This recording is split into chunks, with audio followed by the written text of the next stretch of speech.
First of all, thanks very much for the opportunity to present to you today.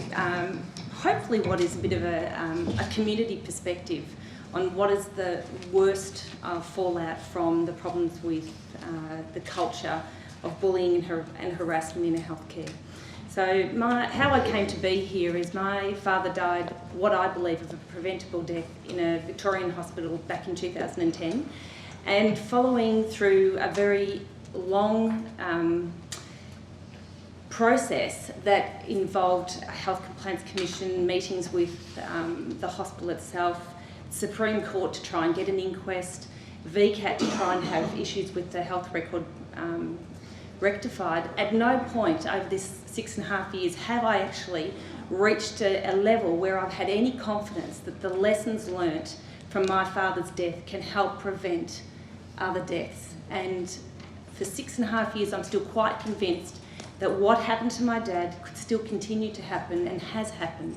So the system has not reassured me, and so that's why I'm still here today. But the tool that they really used to really make the process incredibly difficult to work through was actually the manipulation of the medical record. I think when I really looked through all the issues, it was the how they handled the medical record from the very beginning, set the coroner's investigation on a path that could never ever be turned back.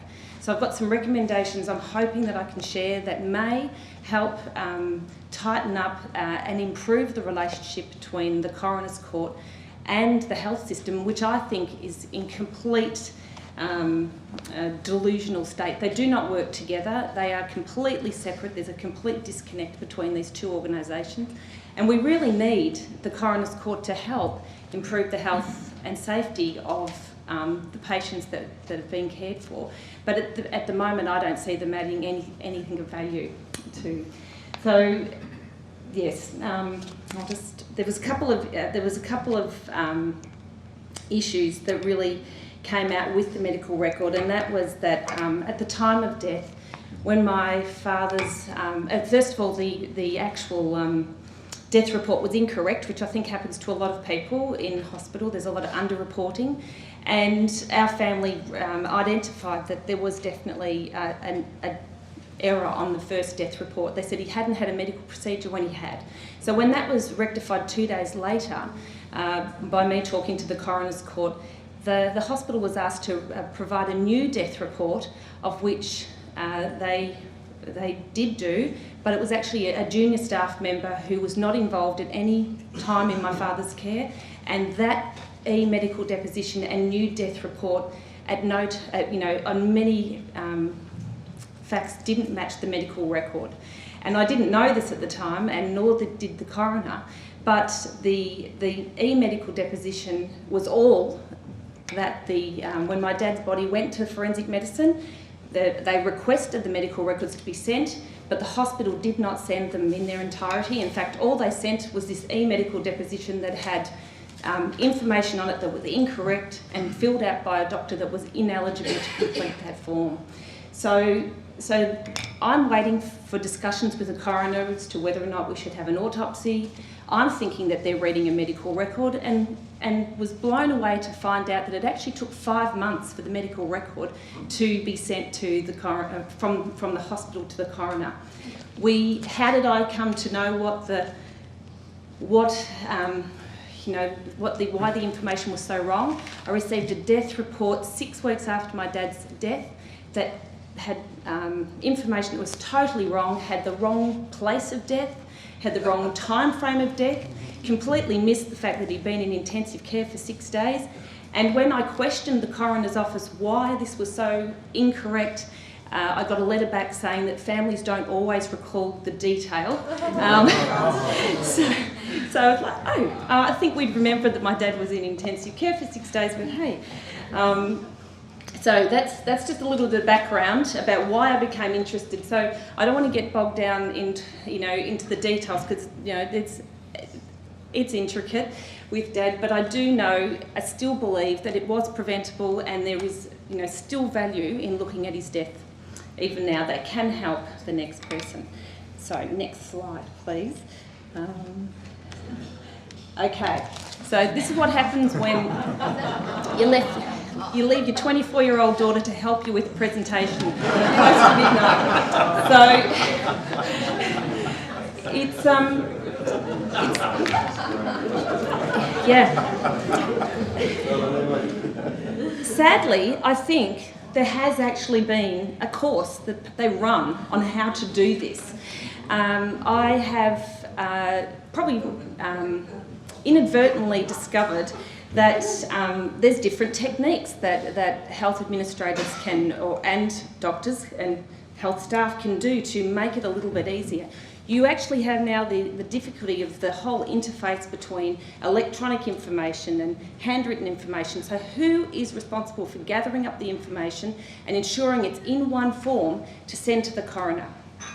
So as I told you, they didn't send it to the coroner, my dad's death initially, but I think there's a really big problem with the, trying to work out who's responsible, what's the time frame that's appropriate to get that information up to the coroner, and to really, when the coroners or Victorian Forensic Medicine's making decisions on whether an autopsy should be done, they need to have the medical record present.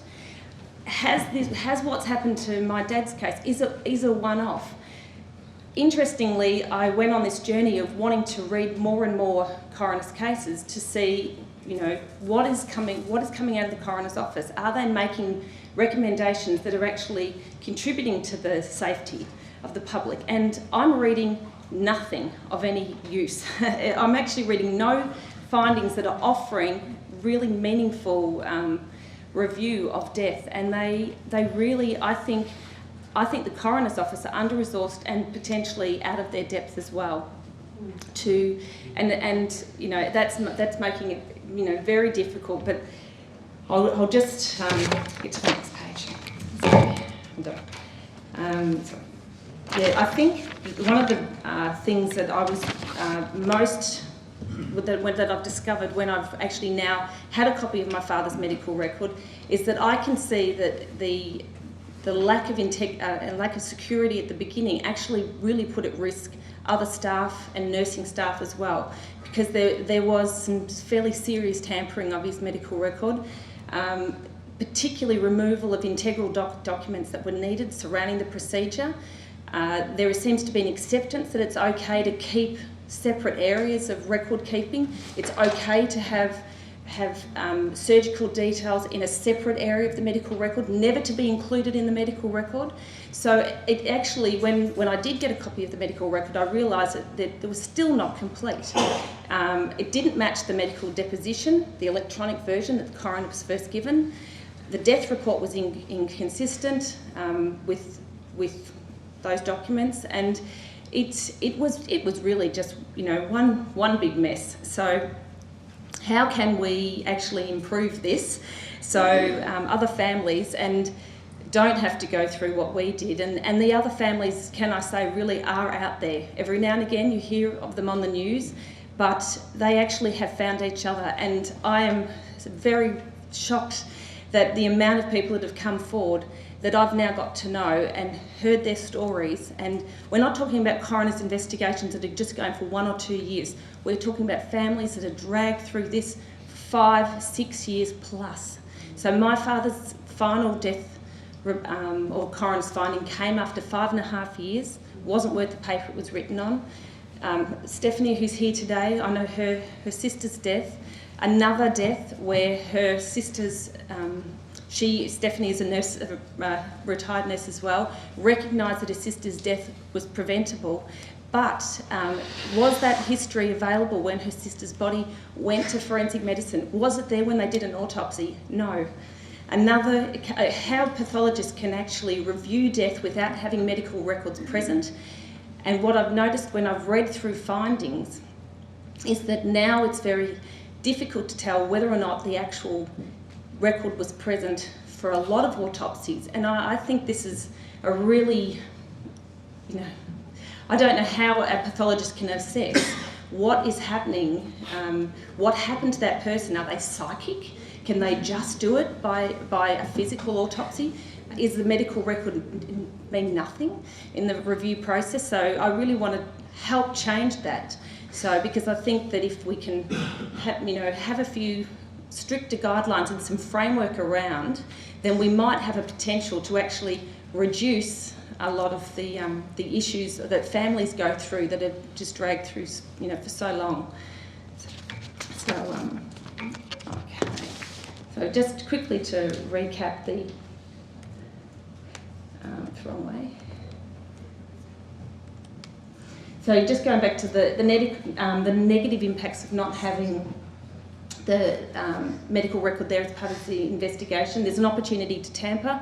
Clearly, for my dad, they had a good 5 months. Interestingly, when I went back to went to the Supreme Court 2 years ago, I got another copy of the medical record, and Lorraine Long from Medical Error Action Group recommended to me at the time that I cross-checked it back with the original record that I'd received back from the coroner, and she said, and this really ties into something said to us this morning with security. She said, when you're looking at the record, Sandra, she said, look for what's missing. She said that is more significant than what's been added in. It'll be what they've taken out.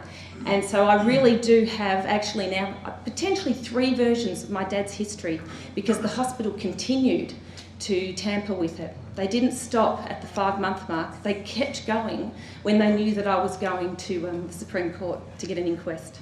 It's a criminal offence. Oh, it's a criminal offence that's been completely accepted by not only the Supreme Court, VCAT, I've discovered. I attempted to go to VCAT to have the issues with the record, because Health Complaints Commission could sit there in a room with me and say they acknowledge I've got some valid issues, but they couldn't get the hospital to negotiate or meet with me. So my only option was to be put through to VCAT, which I attempted to do.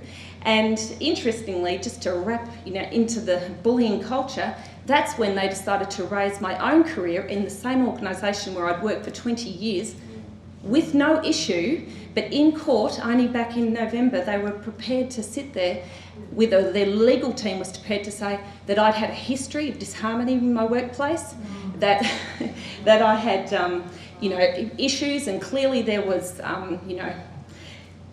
don't bother listening to her. And there was absolutely, and I tried to in VCAT defend that, and was told it wasn't really relevant. But I was also clearly told that if I kept pursuing the issues with the medical record, which I felt the Health Complaints Commission or the Health Department should have been on my behalf, I was actually at the risk of the costs of the hospital against me if I lost. And or the hospital's expensive barrister. So try police? I've been to the police. I have tried every angle. And the police cannot do, as soon as a finding is made where the coroner has said there is nothing of a problem here, as soon as the police have signed that death report off, the police can't look at it. They won't look at it, and they see it as completely separate. There's just not something they can do. They see it as part of the coronial inquiry. And once it's a closed finding, so what I would have liked down the track would be, I know how my dad died. My concern is that they don't know and that they don't want to know. But an open finding is probably the best I could ever hope for, because at least an open finding would allow me to probably still explore some of these things. So clearly it's traumatic to families. And as I said, I've met many of them. It's just unsustainable, like not just the personal cost of our family to, I self-represented in the Supreme Court, but how do families maintain that? And how do they live with being told that the care that their loved one received is acceptable when they know it's not. It's just not fair. So, and I said, the repeating the costs. How can the health system afford to have those same mistakes keep happening? It's a lose-lose for everybody. And the other thing that was interesting about not having the medical record, why I think it wasn't sent, is that the police came. They interviewed me at about the 4-month mark and my brother, but at no time when they were asking and they're preparing a witness list, this was the powerful thing of not having the medical record there. The specialist who did the procedure, who I was not sure who that was, and still didn't have a name at that time, wasn't actually on the original witness list. So just to liken it to the guy that drove the car and potentially crashed the car, never got on a witness list. So that's what happens when you don't have the medical record present. So what can we do about it? So I've got a few ideas. We need our health systems to commit to, tightening up that process at the very beginning. Really, we need someone who's an expert at gathering all bits of information, and that it's not acceptable to keep any health information in separate areas of the hospital. There needs to be some sort of centralised medical record that can be sent to the coroner within a short period of time. And the gentleman we spoke to this morning about, that we heard from this morning about the electronic side of it, there's technology. There is technology to support this, and we need a reliable copy of the medical record within, he said 24 hours is really enough. And then that needs to be recorded and kept on the database. So if there is any tampering down the track, there is some way, something to go back to, that people can see if there has been any alterations to it. I've talked about how to gather all components of the medical record. Medical investigators, that's probably not the best term. I'm just really looking for someone that's an expert at gathering the information at time of death. And I do totally support the idea of we don't need a culture of blame. A culture of blame is what actually caused at this whole situation. We do need to have, the ability to support healthcare workers. I understand healthcare is not perfect, and I've worked in it myself, so I completely know that. And we do need to know how to support people when things don't go so well. And finally, just with the forensic medicine, I think there's a lot of blame to be laid on the coroner here. I think that the care my dad received at the bedside is completely influenced by the fact that there was a whole chain of people that know there's not a process to be followed. So, and it does filter right down to the care he received, because they knew that they could falsify death certificates, change medical records, take things out, electronically change things as well, implicate junior staff, take out pathology. The list goes on and on and on. So that is unacceptable, and it was, I'm fairly confident senior people and administrators, my dad's record made it to the lawyer's desk much sooner and he never had a critical incident review either. So I think, my next slide, I'm guessing I'm done. Probably the number one message, and I think Steph would agree with this, until that medical record is present with that person's body in forensic medicine, they must not do an autopsy. They cannot make decisions on the initial investigation until the full, reliable copy of the medical record is there. And until that happens, they need to red flag it, they need to get a second coroner to check, and they need to be asking, why is the medical record not there? So, and I think just asking the coroner, don't turn a blind eye, and actually be prepared to make some meaningful recommendations that actually are going to contribute to improving the safety for the next person. And the people I've met, that's all they want as well. I've not met one family that are interested in litigation. They just want to know that the next person isn't going to die. That there's something learned from their loved one's death, and that they've got an opportunity to, make it better for the next person. And actually, one last thing, the Coronial Council had just made a recommendation that an announcement they're going to do an independent review of the appeals process. It's a little bit complicated, but the appeals process for families going to the Supreme Court doesn't work. We know that. But Steph and I completely feel that the Coronial Council is not independent enough, and what they actually need to do is do a review of the practices and procedures within the coroners themselves. And that is much more beneficial to all of us than any Coronial Council review of the appeals process. stop the appeals and get the investigation right in the first place, and you might have families that, you know, aren't as traumatised as we are. And so that's it. And I finally told them to read, I think that... Okay. And they should read their own preamble and remember what they're doing.